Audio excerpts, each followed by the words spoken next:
कैसे हो आप सब? आई होप कि अच्छे होंगे। फ्रेंड्स, आज हम लेकर आए हैं उत्तर प्रदेश पीसीएस प्रीलिम्स परीक्षा 1993 का क्वेश्चन पेपर। उस टाइम में जो 1993 में उत्तर प्रदेश पीसीएस ने जो एग्ज़ाम कराया था, उस टाइम किस टॉपिक से एग्ज़ाम में क्वेश्चन पूछे गए थे, वे सब हम आपको कराएंगे।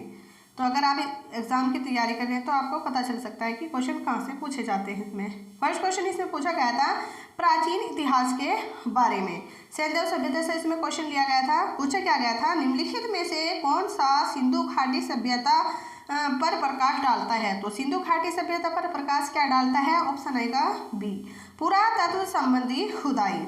अगर हम थोड़ी सी से एक्सप्लेन करें तो सिंधु सभ्यता का उद्घाटन व उसके बारे में विस्तृत जानकारी विभिन्न पुरातात्विक खुदाइयों के पश्चात ही हो सकी।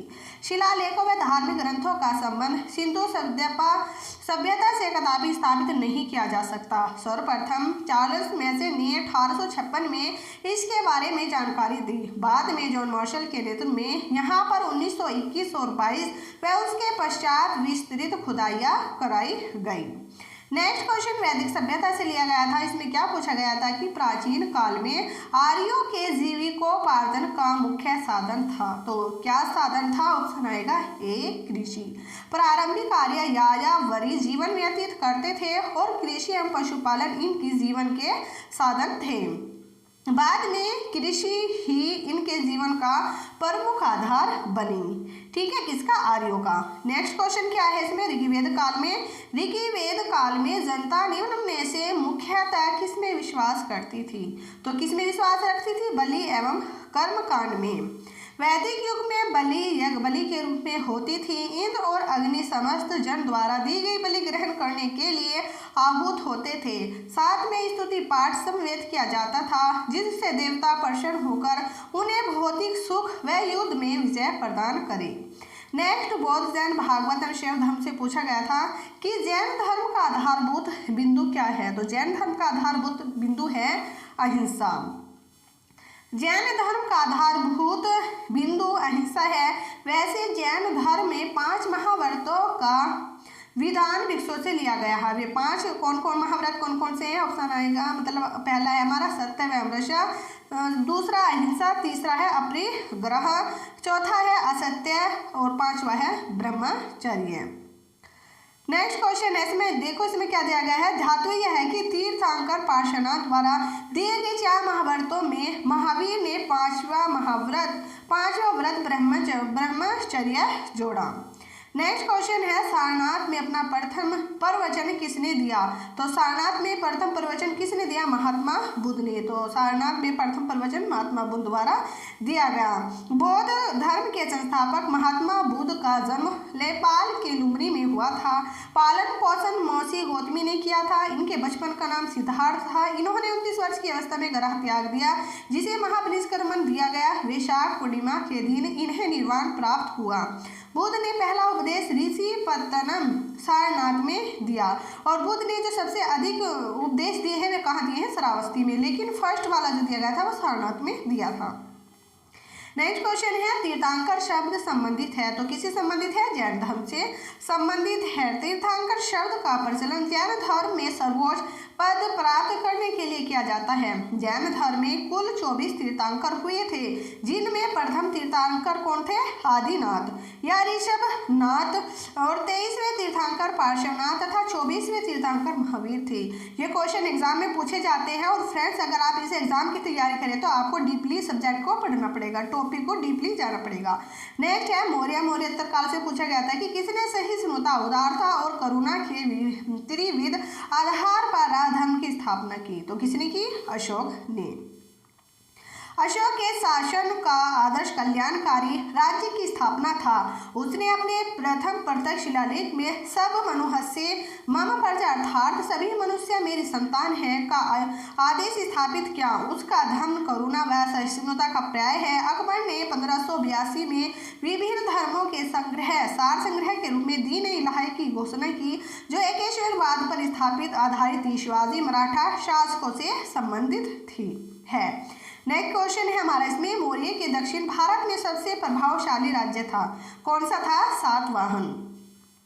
मौर्य के बाद दक्षिण भारत में सातवाहनों का प्रभुत्व रहा। इस युग के शासकों में गौतम पुत्र शतकर्णी तथा याज्ञश्री शतकर्णी प्रमुख शासक रहे। सातवाहनों का शकों से लंबा संघर्ष चलता था। पल्लव वंश की स्थापना का श्रेय सिंह विष्णु को दिया जाता है, जिसने दक्षिण में चोलों को पराजित किया था। उत्तरी महाराष्ट्र और विदर्भ में सातवाहनों के स्थान पर एक स्थानीय शक्ति वाकाटकों ने प्रभुत्व जमाया। वाकाटकों के बाद चालुक्य सत्ता में आए। नेक्स्ट गुप्तोत्तर काल से लिया गया है कि अजंता और एलोरा की गुफाएं मोस्ट इंपॉर्टेंट है। अजंता की गुफाएं कहाँ पर पड़ती है? महाराष्ट्र में। कहाँ पर पड़ती है? महाराष्ट्र में। गुप्तकालीन गुफाएं अजंता और एलोरा महाराष्ट्र के औरंगाबाद जिले में स्थित है। अजंता में कुल 29 गुफाएं हैं, जिसमें 4 चैत्य और शेष विहार है। अजंता की गुफाओं को 1819 ईस्वी में मद्रास रेजिमेंट ने खोजा था। अध्ययन है कि 1824 ईस्वी में अलेक्जेंडर कनिंघम ने महोदय ने किया था। एलोरा की गुफा में 10 चैत्य गृह है और ये चैत्य गृह शिल्प देवता विश्वकर्मा को समर्पित है। नेक्स्ट है हमारा हर्ष के साम्राज्य की राजधानी थी तो कौन थी? कन्नौज। हर्ष ने अपनी बहन राजश्री के आग्रह पर कन्नौज की गद्दी पर बैठना स्वीकार किया और अपनी राजधानी भी थानेश्वर से कन्नौज हस्तांतरित कर दी। हर्षवर्धन लगभग 606 ईस्वी में थानेश्वर की राजगद्दी पर बैठा था। इसके विषय में जानकारी बाणभट्ट द्वारा रचित हर्ष चरित्र से मिलती है। समृद्धि और ऐश्वर्य के कारण कन्नौज को महोदय नगर भी कहा जाता है। किसको? कन्नौज को। नेक्स्ट क्वेश्चन इसमें हमारा क्या पूछा गया है कि निम्न में से दक्षिण भारत का कौन सा राजवंश अपनी नौसैनिक शक्ति के लिए प्रसिद्ध था? तो कौन सा प्रसिद्ध था? चोल। दक्षिण भारत में चोल अपनी शक्तिशाली नौसेना के लिए प्रसिद्ध था, जिसकी सहायता से चोलों ने श्रीलंका, श्रीविजय व कडारम दक्षिण पूर्व एशिया के राज्यों पर विजय प्राप्त की थी। संगम कालीन चोल वंश में पुनरोत्थान 9वीं शताब्दी में हुआ था। इस समय इसका संस्थापक विजयालय था। विजयालय ने तंजौर को अपनी राजधानी बनाया। कांची के पल्लवों के विषय में प्रथम जानकारी हरिसेन के प्रयाग प्रशस्ति और हेनसांग के विवरण से मिलती है। राष्ट्रकूट बादामी के चालुक्य के सामंत शासक थे। इस साम्राज्य का संस्थापक दंती दुर्ग था। नेक्स्ट क्वेश्चन है कोणार्क का सूर्य मंदिर किसने बनवाया था? तो किसने बनवाया था? नरसिंह देव वर्मन द्वितीय ने बनवाया था। कोणार्क का सूर्य मंदिर नरसिंह वर्मन द्वितीय 1230 से 64 ईस्वी में बनवाया था। राजाराज प्रथम के बाद चोल वंश का शासक राजेंद्र चोल हुआ। यह चोल वंश का सबसे महान शासक था। राजराज प्रथम ने तंजौर में विश्व प्रसिद्ध राजराजेश्वर बृहदेश्वर मंदिर का निर्माण करवाया था। अशोक ने कश्मीर में श्रीनगर नामक की स्थापना की। मोस्ट इंपॉर्टेंट पॉइंट निकल कर आया है कि श्रीनगर नामक नगर की स्थापना किसने की थी? अशोक ने की थी। नेक्स्ट है खजुराहो के मंदिर संबंधित है। किससे संबंधित है? हिंदू धर्म एवं जैन धर्म से संबंधित है। खजुराहो के मंदिर चंदेल शासकों द्वारा निर्मित किए गए। चंदेल शासकों के काल में यहाँ लगभग 30 मंदिर निर्मित किए गए थे, जो विष्णु शैव तथा जैन तीर्थंकरों की उपासना में के निर्मित कराए गए। यहाँ के मंदिरों में कंदरिया महादेव मंदिर, विष्णु मंदिर तथा पार्श्वनाथ मंदिर प्रमुख है। नेक्स्ट क्वेश्चन है इसमें मध्यकालीन इतिहास से पूछा गया दिल्ली सल्तनत के क्वेश्चन है मंगोल आक्रमणकारी चंगेज खान भारत की उत्तर पश्चिमी सीमा पर निम्न में से किसके काल में आया था? तो किसके काल में आया था? ये आया था इल्तुतमिश के काल में आया था। मंगोल आक्रमणकारी चंगेज खान जलालुद्दीन मकबरनी का पीछा करते हुए भारत तक चढ़ाया था। उस समय दिल्ली सल्तनत पर किसका शासन था? इल्तुतमिश का। और किस टाइम? 1229 में। नेक्स्ट है आगरा नगर की स्थापना किसने की थी? तो मोस्ट इंपॉर्टेंट है आगरा नगर की स्थापना किसने की? सिकंदर लोदी ने। यह क्वेश्चन बार बार रिपीट होता है एग्जाम में। आगरा की स्थापना सिकंदर लोदी द्वारा 1504 ईस्वी में की गई और इसे ही राजधानी भी बनाया गया। भूमि माप के लिए सिकंदरी गज का प्रयोग भी सिकंदर लोदी ने ही किया था। तो सिकंदरी गज का प्रयोग भी सिकंदर लोदी ने किया था। नेक्स्ट क्वेश्चन है शेरशाह सूरी की मृत्यु हुई तो कहाँ पर हुई थी? वो किस वजह से हुई थी? कालिंजर के अभियान में हुई थी। शेरशाह की मृत्यु कालिंजर अभियान के समय हुई थी। तोप का एक गोला फटकर उसे जा लगा और वह घायल हो गया। जब उसके एक सैनिक ने कालिंजर किले की विजय की सूचना दी तो इतना सुनने के पश्चात ही उसकी मृत्यु हो गई थी। नेक्स्ट बहमनी राज्य से पूछा गया है तालीकोटा का युद्ध हुआ था। तो तालीकोटा का युद्ध कब हुआ था? यह हुआ था सन 1565 ईस्वी में। तालीकोटा का युद्ध 1565 में विजयनगर व बहमनी राज्यों के मध्य लड़ा गया था। इस युद्ध में विजयनगर का शासक सदाशिव राय था, परंतु संपूर्ण शक्ति उसके सेनापति राम राय के हाथों केंद्रित थी। उसके व्यवहार के चलते ही बहमनी साम्राज्य के ध्वंस पर बने 5 राज्यों ने संयुक्त रूप से उसके विरुद्ध यह युद्ध लड़ा था। 23 जनवरी 1565 को इस युद्ध में विजयनगर की सेना को परास्त की गई। इसे राक्षसी तगड़ी का युद्ध भी कहा जाता है। तो तालीकोटा का युद्ध को किस नाम से भी जाना जाता है? इसे राक्षसी तगड़ी का युद्ध भी कहा जाता है। नेक्स्ट क्वेश्चन है मध्यकाल में सर्वप्रथम भारत से व्यापार संबंध स्थापित करने वाले थे। तो कौन थे? पुर्तगाली थे। भक्ति आंदोलन से पूछा गया है कि भक्ति संस्कृति का भारत में पुनर्जन्म हुआ कैसे हुआ? 15वीं एवं 16वीं शताब्दी ईस्वी में। भक्ति संस्कृति गीता की देन है, जिसमें ईश्वर के प्रति संपूर्ण समर्पण की बात की गई है। गीता में हमें कर्मयोग और भक्ति योग का सुंदर समन्वय देखने को मिलता है, परंतु भक्ति संस्कृति या भक्ति आंदोलन का पुनर्जन्म 15वीं 16वीं सदी में हुआ, जबकि कबीर, नानक, सूर, तुलसी, चैतन्य, मीरा ने जन्म लेकर भक्ति आंदोलन का व्यापक प्रसार किया है। कबीर सिकंदर लोदी के समकालीन थे।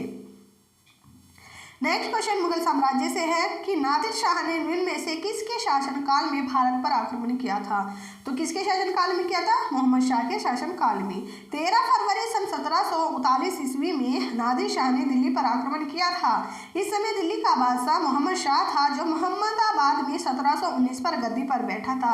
इसे रंगीला शासक के नाम से भी जाना जाता है। किसी मोहम्मद शाह को नादिर शाह अपने साथ मयूर सिंहासन और कोहिनूर हीरा भी ले गया था। अहमद शाह अब्दाली ने भी इसी के शासनकाल में 2 बार आक्रमण किया है। नेक्स्ट है निम्न में से किसका निर्माण अकबर ने करवाया था? तो अकबर ने किसका निर्माण करवाया? कुतुब उसका बुलंद दरवाजे का निर्माण करवाया है। अकबर की गुजरात विजय के स्मारक स्वरूप बुलंद दरवाजे का निर्माण करवाया था। सिकंदरा में अकबर का मकबरा है। सिकंदर में अकबर का मकबरा है। अकबर का शाहजहां के काल को मुगल स्थापत्य काल का स्वर्ण काल भी कहा जाता है। शाहजहां ने आगरा की जामा मस्जिद, ताजमहल, मयूर सिंहासन और जहांगीर का मकबरा आदि बनवाया है। किसने बनवाया है? शाहजहां की आगरा की मस्जिद। शाहजहां ने आगरा की जामा मस्जिद, ताजमहल, मयूर सिंहासन, जहांगीर का मकबरा बनवाया है। और कुतुब मीनार का निर्माण किसने करवाया है? कुतुबुद्दीन ऐबक ने करवाया है। नेक्स्ट है ईस्ट इंडिया कंपनी ने जहांगीर के दरबार में निम्न में से किसे भेजा था? तो किसे भेजा था? हॉकिंस को। मोस्ट इंपोर्टेंट क्वेश्चन है। सर्वप्रथम ईस्ट इंडिया कंपनी ने 1608 में कैप्टन हॉकिंस को मुगल दरबार में जहांगीर भेजा, जिसे जहांगीर ने 400 का मनसब देकर, परंतु हॉकिंस को सूरत इत्यादि के क्षेत्र में व्यापक हेतु सनद प्राप्त न हो सकी। सन 1615 में ब्रिटिश प्रधानमंत्री जेम्स प्रथम ने सर टॉमस रो को जहांगीर के दरबार में अपना दूत बनाकर भेजा। यह जहांगीर के फरमान प्राप्त करने में सफल रहा। मराठा वंश से क्वेश्चन आया था। पानीपत के तीसरे युद्ध में निम्न में से किसने मराठा को हराया? तो किसने हराया? अफगानों ने। और पानीपत का तृतीय युद्ध कब हुआ? 1761 में। और पानीपत का प्रथम युद्ध कब हुआ था? 1526 ईस्वी में। किस किस के बीच हुआ था? यह होता बाबर और इब्राहिम लोदी के बीच में, जिसमें बाबर जीत जाता है और इब्राहिम लोदी हार जाता है। पानीपत का तृतीय युद्ध 1761 में मराठों व अफगान शासक अहमद शाह अब्दाली के मध्य लड़ा गया, जिसमें मराठों की हार हो गई। इस युद्ध में पेशवा बालाजी बाजीराव का पुत्र विश्वास राव सेनापति तथा सदाशिव राव भाऊ इसके सहायक नियुक्त थे।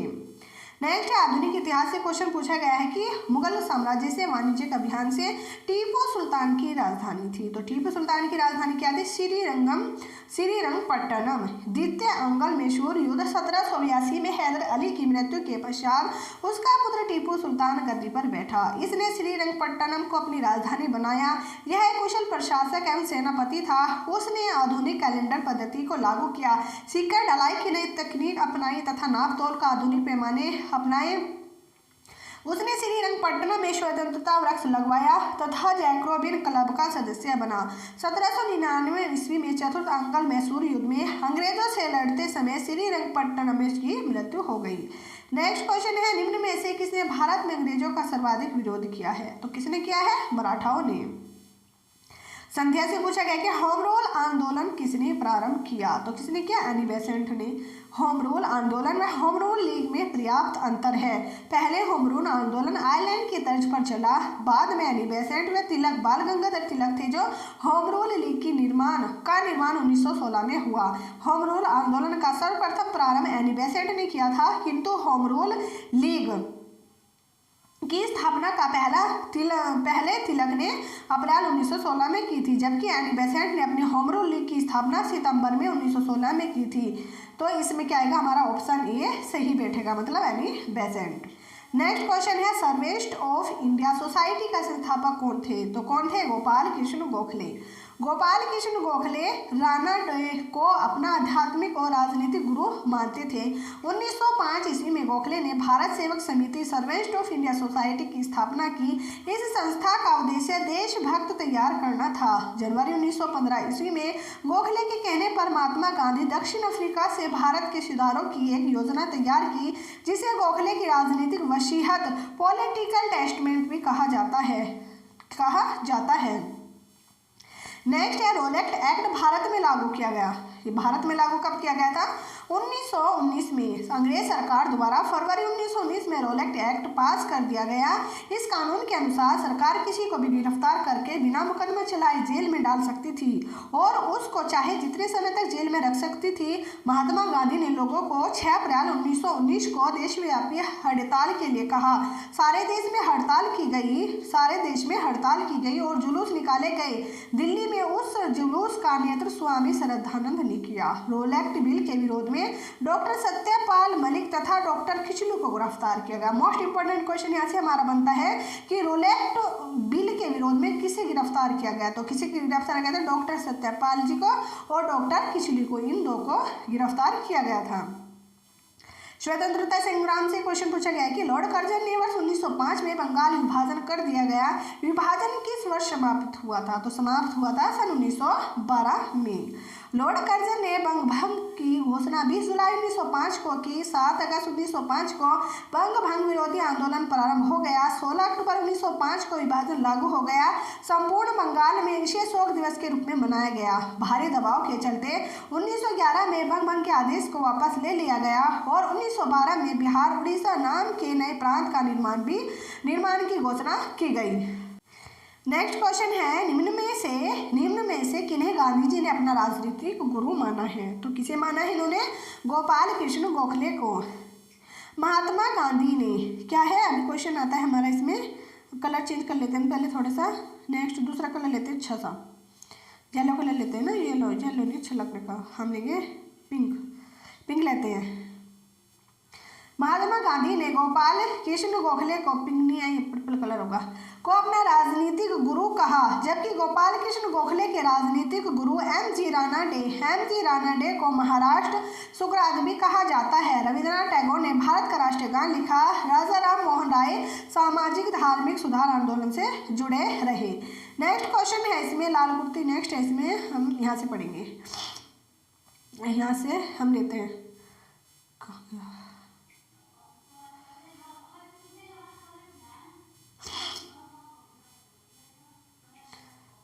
ये कहाँ छुप गए। नेक्स्ट क्वेश्चन है, लाल कुर्ती दल संगठित किया गया था, तो कहाँ पर किया गया था, अंग्रेजों को निकालने के लिए। तो क्या पूछा गया इसमें कि लाल कुर्ती दल का गठन खान अब्दुल गफ्फार खान द्वारा 1930-31 में किया गया। इसका उद्देश्य गांधी जी द्वारा चलाए गए सविनय विज्ञान आंदोलन का समर्थन करना था। इसी के चलते खान अब्दुल गफ्फार खान को सीमांत गांधी की उपाधि प्रदान की गई थी। ठीक है, नेक्स्ट क्वेश्चन पढ़ते हैं। जलियांवाला बाग हत्याकांड हुआ, ये कब हुआ था, 13 अप्रैल 1919 में हुआ था। मोस्ट इंपोर्टेंट क्वेश्चन है, सरकार द्वारा रोलेट एक्ट पास किए जाने के विरोध में सैफुद्दीन किचलू, डॉक्टर सत्यपाल व अन्य नेताओं ने पंजाब में जगह जगह सभाएं करके इनकी निंदा की, जिसके चलते सरकार ने उन्हें गिरफ्तार कर लिए। अपने लोकप्रिय नेताओं की गिरफ्तारी के खिलाफ के विरोध प्रकट करने के लिए एक भारी भीड़ 13 अप्रैल 1919 को पंजाब के अमृतसर नगर के जलियांवाला बाग में एकत्रित हुई थी।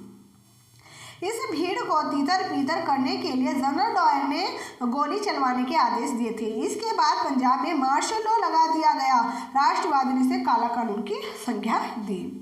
नेक्स्ट क्वेश्चन है वर्ष 1919 में, क्या क्वेश्चन है हमारा, वर्ष 1919 में अखिल भारतीय खिलाफत सम्मेलन का अध्यक्ष किसे चुना गया, किसे चुना गया, महात्मा गांधी को। नेक्स्ट है मोतीलाल नेहरू स्वराज दल के नेता थे, निम्न में से कौन सा दल में नहीं था, तो कौन दल में नहीं था, श्री राजगोपालाचारी।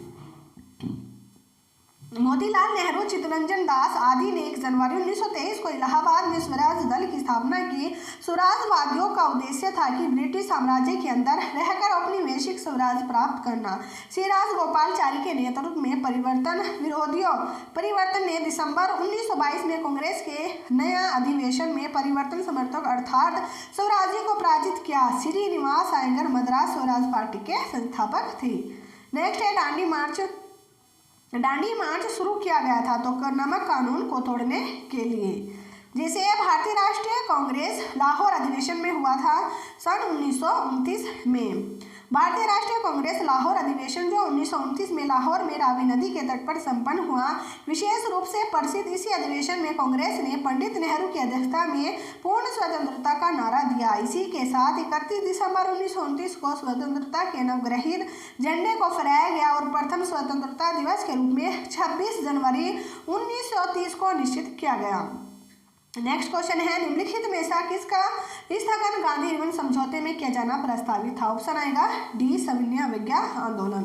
जैसे हमारा गांधी जी ने नमक कानून के प्रश्न पर 1930 में सविनय अवज्ञा आंदोलन चलाया। आंदोलन की सफलता से अंग्रेज सरकार घबरा गई तथा 1931 में गांधी इरविन समझौते द्वारा इसे समाप्त कर दिया गया। ठीक है, नेक्स्ट क्वेश्चन पे पढ़ते हैं। नेक्स्ट है हमारा भारतीय राष्ट्रीय कांग्रेस ने पूर्ण स्वतंत्रता प्राप्ति का लक्ष्य किस वर्ष घोषित किया था, तो किस वर्ष, 1929 में। 1929 में लाहौर में हुए भारतीय राष्ट्रीय कांग्रेस अधिवेशन में पंडित जवाहरलाल नेहरू ने अध्यक्षता में पूर्ण स्वतंत्रता का नारा दिया गया। इसी समय 31 दिसंबर 1929 को स्वतंत्रता के नवग्रहित झंडे को फहराया गया और 26 जनवरी 1930 को प्रथम स्वतंत्रता दिवस के रूप में मनाया गया। नेक्स्ट है भारतीय राष्ट्रीय कांग्रेस की प्रथम महिला अध्यक्ष कौन थी, ऑप्शन बनी हमारी श्रीमती एनी बेसेंट। भारतीय राष्ट्रीय कांग्रेस की प्रथम महिला अध्यक्ष श्रीमती एनी बेसेंट थी, जबकि प्रथम भारतीय महिला अध्यक्ष बनी थी सरोजिनी नायडू। कांग्रेस के प्रथम यूरोपीय अध्यक्ष जॉर्ज यूले थे। कांग्रेस के प्रथम महासचिव ए.ओ. ह्यूम थे। 1907 के सूरत अधिवेशन में कांग्रेस का प्रथम विभाजन हुआ और 1916 के लखनऊ अधिवेशन में पुनः एकता स्थापित हुई। कितने पॉइंट यहाँ पर बने देखो फ्रेंड्स। नेक्स्ट क्वेश्चन क्या है हमारा, इसमें किसी बात ने गांधी जी को फरवरी में 1922 में सविनय अवज्ञा आंदोलन को स्थगित करने का पर बाध्य किया, तो ऑप्शन आएगा ए, चोरा चोरी और अन्य स्थानों पर हिंसक घटनाओं की। अहिंसा गांधी जी का सबसे महत्वपूर्ण सिद्धांत था। उनके संपूर्ण जीवन दर्शन एवं आंदोलन का मूल आधार अहिंसा ही था, जिससे उन्होंने कभी समझौता ही नहीं किया। चोरी चोरा व अन्य स्थानों पर हुई हिंसक घटनाओं से गांधी जी के मूल मंत्र साहित्य अहिंसा को ठेस पहुंची। अतः तमाम आलोचना की परवाह किए बिना गांधी जी ने फरवरी 1922 में सविनय अवज्ञा आंदोलन स्थगित कर दिया।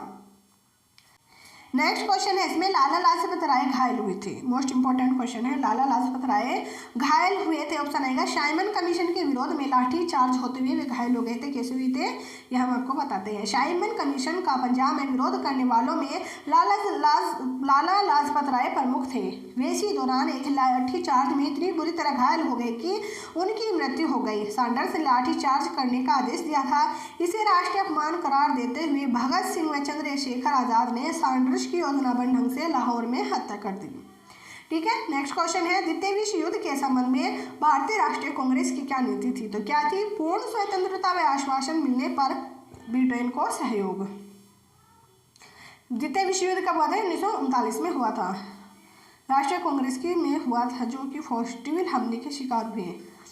नेक्स्ट क्वेश्चन यहाँ से पढ़ते हैं। द्वितीय विश्व युद्ध सितंबर 1939 में राष्ट्रीय कांग्रेस के सहानुभूति उन लोगों के साथ अंग्रेज व अन्य मित्र राष्ट्र थी जो कि फॉसिस्ट हमले के शिकार हुए। वह फॉसिज्म के खिलाफ संघर्ष में ब्रिटेन में उसके सहायक अन्य जनतांत्रिक शक्तियों को सहयोग करना चाहती थी। इसलिए कांग्रेस ने यह मांग रखी कि युद्ध में भाग लेने से पहले या तो भारत को स्वतंत्र घोषित किया जाए या प्रभावी सत्ता भारत के हाथों में सौंप दी जाए। भारतीय भूगोल। अब हमारी इंडियन ज्योग्राफी से क्वेश्चन है कि निम्न वाक्यों में से कौन सा सही है। तो क्या सही है, मध्य प्रदेश की सीमा 7 राज्यों से लगती है। तो फ्रेंड्स ये देखिए आप 1993 के एग्जाम का क्वेश्चन था, तो उसमें क्या था कि प्रश्न काल 1993 में मध्य प्रदेश की सीमा 7 राज्यों से लगती थी, किंतु छत्तीसगढ़ के पृथक हो जाने के कारण वर्तमान में मध्य प्रदेश की सीमा 5 राज्य कौन कौन से, उत्तर प्रदेश, राजस्थान, गुजरात, महाराष्ट्र, छत्तीसगढ़ से लगी है। भोपाल कर्क रेखा के दक्षिण में स्थित है, जबकि अरुणाचल प्रदेश नामदफा राष्ट्रीय पार्क स्थित है। पाकिस्तान की सीमा से सटे राज्य कौन कौन से, गुजरात, राजस्थान, पंजाब, जम्मू कश्मीर। तो पाकिस्तान से जो लगे राज्य हम की एक ट्रिक भी है जो होती है पंगु राज से। पंगु राज से आते हैं पैसे का हमारा पंजाब, ग से गुजरात, र से राजस्थान, ज से जम्मू कश्मीर। नेक्स्ट है टोडा एक जनजाति है जो निवास करती है नीलगिरी की पहाड़ियों पर। टोडा एक पशुपालक जनजाति है जिसकी अर्थव्यवस्था में भैंस पर आधारित है। ये नीलगिरी की पहाड़ी पर तमिलनाडु में बसे हुए हैं। नेक्स्ट क्वेश्चन है भारतीय मानक सम IST निम्नलिखित स्थानों में से किसके समीप है। तो ऑप्शन आएगा, ऑप्शन ए इलाहाबाद, नैनी। क्या आएगा, ऑप्शन आएगा इलाहाबाद, नैनी। नेक्स्ट क्वेश्चन है सियाचिन ग्लेशियर विवाद का विषय है। तो कौन सा विषय है, ये भारत पाकिस्तान के बीच के विवाद का विषय है। सियाचिन ग्लेशियर जो कि भारत के उत्तर में बर्फीले चोटियों से आच्छादित है, भारत व पाकिस्तान के मध्य विवाद का विषय बना हुआ है। इसे विश्व का सबसे ऊंचा युद्ध स्थल भी कहा जाता है। नेक्स्ट है भारत के किस राज्य में नागार्जुन बांध स्थित है। ऑप्शन आएगा आंध्र प्रदेश में। कहाँ पर है, आंध्र प्रदेश में। नागार्जुन सागर परियोजना कृष्णा नदी पर आंध्र प्रदेश राज्य के कोंडागांव निकट बनाई गई है। आंध्र प्रदेश में बनाई गई अन्य प्रमुख परियोजना में श्रीशैलम, निजामनगर, पोचाम्बाद, मध्य प्रदेश में बारंगी तथा गांधी सागर, उत्तर प्रदेश की मध्य प्रदेश के साथ संयुक्त परियोजना राजघाट बेतवा नदी पर है। तमिलनाडु राज्य में मेटूर परियोजना स्थित है। नेक्स्ट क्वेश्चन है भारत के उत्तरी मैदानों में शीत वर्षा होती है। ऑप्शन आएगा ए पश्चिमी विक्षोभ से। जाड़े के महीने में पश्चिम की तरफ से विक्षोभ उत्पन्न है जिन्हें पश्चिमी विक्षोभ वेस्टर्न डिस्टर्बेंस कहते हैं। जनवरी के महीने में सर्वाधिक 5 या 6 महीने पश्चिमी विक्षोभ होती है जिनसे उत्तरी भारत में वर्षा होती है। नेक्स्ट है भारत में सर्वाधिक गेहूं उत्पादक देश कौन सा है, उत्तर प्रदेश। नेक्स्ट क्वेश्चन है भारत में जस्ते का अधिकतम उत्पाद होता है। ऑप्शन आएगा बी राजस्थान में।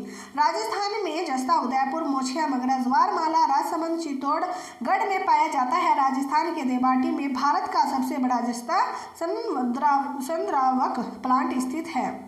नेक्स्ट क्वेश्चन है इसमें हमारा परिवहन कौन सा कथन सही है। ऑप्शन आएगा कांडला गुजरात में है, हल्दिया पश्चिम बंगाल में है, पारादीप उड़ीसा में, कांडला गुजरात में तथा मालवा गोवा के पश्चिमी तट पर स्थित है। ये सभी प्रमुख क्या है, एक बंदरगाह है। वर्ल्ड अब आता है हमारा वर्ल्ड ज्योग्राफी। ब्राह्मण पृथ्वी से सबसे अधिक नजदीक ग्रह है, कौन सा है, वो शुक्र है। पृथ्वी का सबसे निकट ग्रह शुक्र व उसके पश्चात मंगल है और शुक्र को पृथ्वी की भागिनी ग्रह भी कहा जाता है। नेक्स्ट है संसार का सबसे बड़ा द्वीप कौन सा है, ग्रीनलैंड। संसार का सबसे बड़ा द्वीप ग्रीनलैंड आर्कटिक महासागर में स्थित है। न्यू गिनी पश्चिमी प्रशांत महासागर में, बोर्नियो प्रशांत महासागर में और मेडागास्कर हिंद महासागर में स्थित है। नेक्स्ट है गोबी मरुस्थल स्थित है। ऑप्शन आएगा सी मंगोल में। नेक्स्ट है सवाना घास का मैदान कहाँ पर है। तो ऑप्शन आएगा ए अफ्रीका में। सवाना घास के मैदान अफ्रीका में उष्णकटिबंधीय वर्षा वनों के चारों ओर विस्तृत है। ये उष्णकटिबंधीय घास के मैदान है। ऑस्ट्रेलिया में डाउन शीतोष्ण, यूरोप में पंपाज शीतोष्ण तथा उत्तरी अमेरिका में प्रेरी घास के मैदान पाए जाते हैं। नेक्स्ट है कौन सा कथन सही नहीं है। तो ऑप्शन आएगा फॉकलैंड द्वीप समूह हिंद महासागर में स्थित है। क्या है, गलत है। फॉकलैंड द्वीप समूह अटलांटिक महासागर में स्थित है, हिंद महासागर में नहीं है। नेक्स्ट क्वेश्चन है हमारा इसमें विश्व में चांदी का सबसे बड़ा उत्पादक है। ऑप्शन आएगा मैक्सिको। सामान्यतः चांदी, जस्ता, सीसा प्रकृति में एक साथ पाए जाते हैं। मैक्सिको में चिहुआ, कनाडा में सडबरी, म्यांमार में बदवीन खान चांदी के उत्पादन के लिए विश्व प्रसिद्ध है। नेक्स्ट क्वेश्चन है बाकू किसके लिए प्रसिद्ध है। ऑप्शन आएगा सी खनिज के लिए। काला सागर और कैस्पियन सागर के निकट बाकू एवं ग्रोजनी रूस के प्रमुख पेट्रोलियम उत्पादक क्षेत्र है। बाकू में सबसे गहरे तेल के कुएं पाए जाते हैं।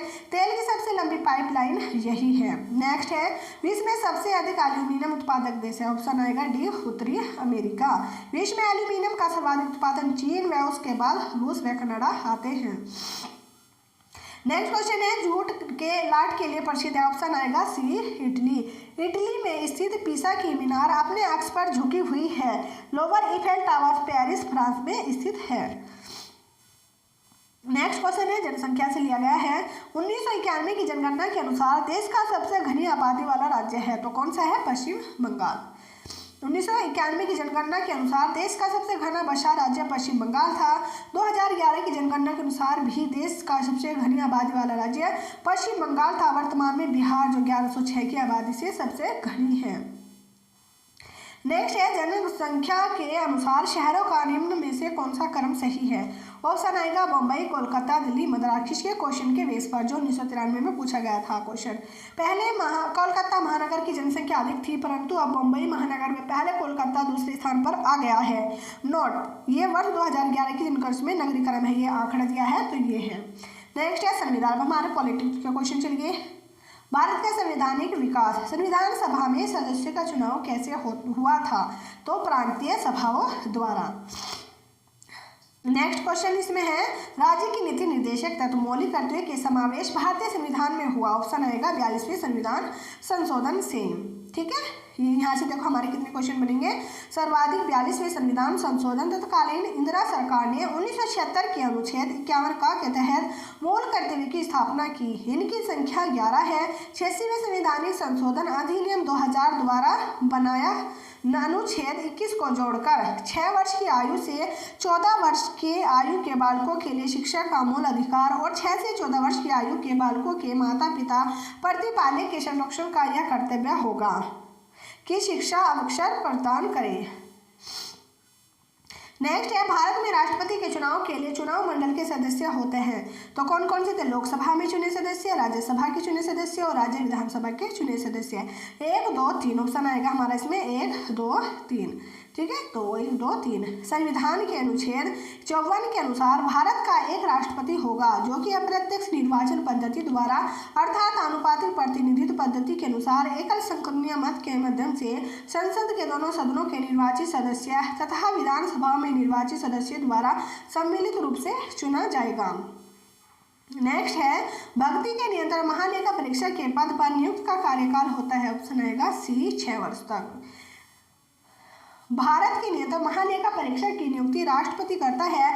वह देश के समय समिति प्रणाली संघ व राज्य दोनों ही नियंत्रित करता है। उसका कार्यकाल 6 वर्ष का होता है, किंतु 6 वर्ष के पहले ही यदि वह 65 वर्ष का हो जाए तो भी पद रिक्त हो जाएगा। ठीक है, या तो 6 वर्ष हो जाए या 65 वर्ष का हो जाए तो। नेक्स्ट है योजना आयोग की स्थापना हुई थी। ऑप्शन आएगा इसमें योजना आयोग की स्थापना हुई थी। 1 मिनट,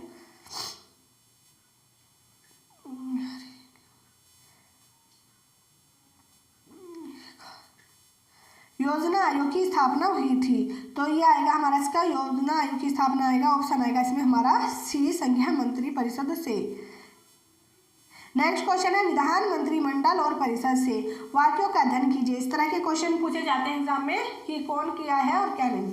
जैसे फर्स्ट क्वेश्चन दे दिया इन्होंने कि मंत्री नीति बनाते हैं और लोक सेवा उनका क्रियान्वयन करते हैं, या फिर कारण दे देगा कि संसदीय प्रणाली में मंत्रियों के उत्तरदायित्व का सिद्धांत का क्या है, तो इसमें हमारा ऑप्शन आएगा बी का ऑप्शन क्या है? कथन और कारण दोनों सही है, लेकिन कथन कारण का सही स्पष्टीकरण नहीं है। नेक्स्ट है जो व्यक्ति संसद का सदस्य नहीं है केंद्रीय मंत्री रह सकता है। ऑप्शन आएगा 6 माह। बिना किसी सदन का सदस्य रहते हुए कोई व्यक्ति 6 महीने से अधिक मंत्री पद पर बना रह सकता है।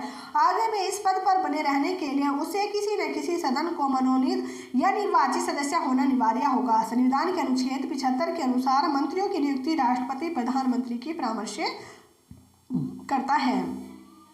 नेक्स्ट है राज्यसभा में राज्यों के प्रतिनिधित्व निम्नलिखित में से किस आधार पर दिया जाता है। ऑप्शन आएगा भी उनकी जनसंख्या के अनुपात में स्थान। निम्न में से कौन राज्यसभा का अध्यक्ष होता है, तो आप सबको पता होगा कौन होता है, भारत का उपराष्ट्रपति। वास्तव में उपराष्ट्रपति होने के लिए राज्यसभा के सदस्य के रूप में निर्वाचित होने के लिए आहित होना चाहिए, क्योंकि उपराष्ट्रपति राज्यसभा का पद एक्स ऑफिस अध्यक्ष भी होता है। नेक्स्ट है संघ राज्य संबंध से पूछा गया है कि केंद्र व राज्यों के बीच वैधानिक शक्तियों का बंटवारा किया, तो कौन सी सूची में है? 7वीं सूची में है। कौन कौन सी सूची आती है इसमें? संघ सूची, राज्य सूची, समवर्ती सूची। तीनों जो तीनों सूची होती है वो कौन सी में आती है? ये आती है हमारी 7वीं अनुसूची में आती है। ठीक है। नेक्स्ट क्वेश्चन है इसमें केंद्र व राज्य का संबंध किस अनुसूची में ऑप्शन आएगा 7 में। नेक्स्ट प्लेन मैंने आपको बता दिया 7वीं अनुसूची में कौन कौन आते हैं। नेक्स्ट है कौन सी भाषा हमारे संविधान की अनुसूची 8वीं अनुसूची में सम्मिलित नहीं है। तो आप सबको पता होगा 8वीं अनुसूची में कौन कौन सी सम्मिलित नहीं है। जैसे इसमें आएगा हमारा कश्मीर, सिंधी, पंजाबी, हिंदी, बिहारी, बंगाली, आसामी, गुजराती, मराठी, तेलुगु, तमिल, मलयालम, उर्दू, संस्कृत, नेपाली, बोडो, डोगरी, मैथाली, संस्थानी, ये सब भाषाएं हमारे 8वीं अनुसूची में आती, लेकिन उसमें हमारी क्या राजस्थानी नहीं आती। तो ये कुछ है, देखिए संविधान में 8वीं अनुसूची के प्रति निर्देश अनुच्छेद 344 फर्स्ट और 355 में है। अनुच्छेद 344 में कहा गया कि राष्ट्रपति एक राज्यसभा आयोग गठित करेंगे जिसमें एक अध्यक्ष और 8वीं अनुसूची में निर्दिष्ट भाषाओं का प्रतिनिधित्व करने वाले सदस्य होंगे। जब संविधान 1950 में लागू किया गया था उसमें 8 अनुसूची व 14 भाषाएं थी। 21वें संविधान संशोधन 1900 द्वारा 15वीं भाषा सिंधी को जोड़ा गया। फिर 71वें संविधान संशोधन 1992 द्वारा नमक यानी कि नेपाली मणिपुरी और कोंकणी भाषा को जोड़ा गया। फिर 92वें संविधान संशोधन 2003 द्वारा 4 भाषा को जोड़ा गया था। कौन कौन सी? बोडो, डोगरी, मैथाली, संस्थाली को। नेक्स्ट क्वेश्चन है आर्थिक प्रयोजन से कि किस राज्य के प्रति व्यक्ति वार्षिक आय न्यूनतम आय आंकी गई है। ऑप्शन आएगा बिहार। थोड़ा गला खराब हो गया है। हमारे देश में दिल्ली की प्रति व्यक्ति आय सर्वाधिक तथा बिहार की सबसे कम है। नेक्स्ट है वित्तीय संबंध में घाटे की व्यवस्था में व्यय और राजस्व का अंतर अतिरिक्त कागजी मुद्रा छाप कर पाटते हैं। जिस युक्ति का उद्देश्य आर्थिक विकास है, परंतु यदि वह विफल हुई तो इसकी स्थिति उत्पन्न होगी। ऑप्शन आएगा डी मुद्रास्फीति। नेक्स्ट है निम्न में से कौन सा अप्रत्यक्ष कर है। ऑप्शन आएगा डी बिक्री कर। नेक्स्ट क्वेश्चन है निम्न में से कौन सा अप्रत्यक्ष कर है। ऑप्शन आएगा बिक्री कर। बिक्री कर अप्रत्यक्ष कर है। इसके अलावा तट कर, उत्पाद कर, सीमा शुल्क सभी अप्रत्यक्ष कर है। प्रत्यक्ष करों में आय कर, संपत्ति कर, उपहार कर भी आते हैं। नेक्स्ट है वित्त आयोग का मुख्य कार्य। ऑप्शन आएगा केंद्र कार्यों में राज्यों के भाग केंद्र द्वारा राज्यों के लिए। नेक्स्ट क्वेश्चन क्या पूछा गया है कि शेयर बाजार से सुपर 301 संबंधित है तो किसे है? मुक्त व्यापार में अवरोध के लिए। फ्यूज से पूछा गया है कि फ्यूज ये हमारे से आया है किसी भौतिक विज्ञान से। क्या पूछा गया है? फ्यूज में प्रयुक्त होने वाली तार की विशेषता होती है। ऑप्शन आएगा सी उच्च प्रतिरोधक शक्ति, निम्न गलनांक। नेक्स्ट है डायनामो का कार्य क्या है। ऑप्शन आएगा डायनामो कार्य मैकेनिकल ऊर्जा को इलेक्ट्रिक ऊर्जा में परिवर्तित करना। नेक्स्ट है भाप से हाथ अधिक जलता है अपेक्षाकृत उबलते जल से। क्यों? क्योंकि भाप में गुप्त ऊष्मा होती है। नेक्स्ट क्वेश्चन है थर्मोस्ट से संबंधित है। ऑप्शन आएगा तापक्रम से।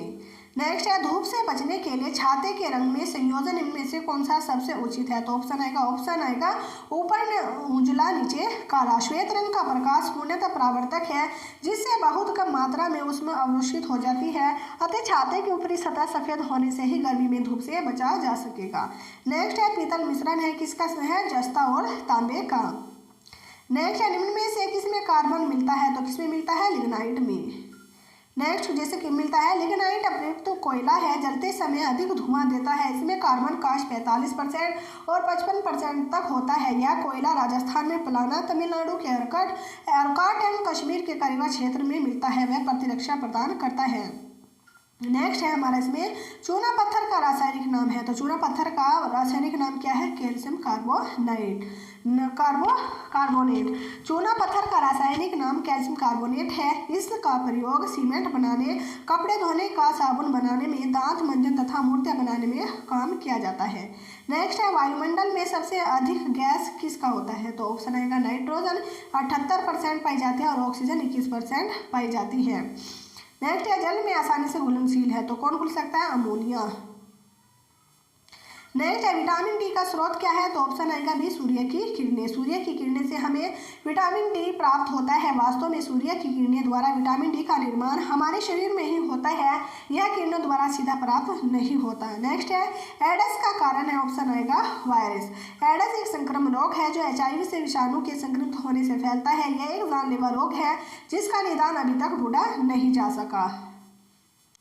नेक्स्ट क्वेश्चन है इंसुलिन एक प्रकार है, ऑप्शन आएगा हार्मोन का। तो किसका है ये? हार्मोन का। इंसुलिन एक प्रकार का हार्मोन है जिसका स्राव पैंक्रियाज स्थित लैंगरहैंस की दीपिका अंतःस्रावी ग्रंथि द्वारा किया जाता है। शरीर में इसकी कमी से शर्करा की मात्रा बढ़ जाती है जिससे डायबिटीज रोग हो जाता है। नेक्स्ट क्वेश्चन है ब्रेन की बीमारी को पहचाना जाता है। तो मोस्ट इंपॉर्टेंट है, किससे पहचाना जाता है? ईईजी से। और मनुष्य का औसत रक्तचाप कितना होता है? 140/80। नेक्स्ट क्वेश्चन है हमारा इसमें सफेद रक्त कण का मुख्य कार्य है, ऑप्शन आएगा सी रोग प्रतिरोधक क्षमता धारण करना। शरीर में श्वेत रक्त कण रोग प्रतिरोधक क्षमता का विकास करते हैं। शरीर में इनकी संख्या 20-30 हजार होती है। यह रोगाणु को शरीर में प्रवेश करने से रोकता है। नेक्स्ट है कंप्यूटर वायरस का मतलब क्या है? तो इसका मतलब है विदेशपूर्ण कार्यक्रम। नेक्स्ट है भारत में निर्मित टैंक का नाम क्या है? ऑप्शन आएगा अर्जुन। नेक्स्ट है क्रायोजेनिक इंजन का इस्तेमाल होता है, ऑप्शन आएगा स्पेस शटल से। नेक्स्ट क्वेश्चन है भारी जल एक प्रकार है, किसका है? मंदक का। भारी जल किसका प्रकार है? ऑप्शन आएगा हमारा मंदक का। समसामयिकी से पूछा गया उस टाइम में गत वर्ष दादा साहेब फाल्के अवार्ड किसको दिया गया? तो किसे दिया गया था? मजरूह सुल्तानपुर में। तो 1993 में दादा साहेब फाल्के अवार्ड किसे दिया गया था? मजरूह सुल्तानपुरी में। नेक्स्ट क्वेश्चन है गत वर्ष विंबलडन के विजेता पीट सैम्प्रास ने फाइनल में किसको हराया था? तो जिम कोरियर को। नेक्स्ट है ऑपरेशन पुशबैक संबंधित है किससे था? बांग्लादेश के आदिवासी से। ऑपरेशन पुश बैंक बांग्लादेश के शरणार्थियों को बाहर निकालने के लिए चलाया गया था मुंबई में। नेक्स्ट है उनमें से कौन सबसे अधिक ऊंचे स्थल पर बसा है? कौन बसा है? लहासा। नेक्स्ट है हेलेंस की राजधानी क्या है? तो किसकी है? फिनलैंड की राजधानी है।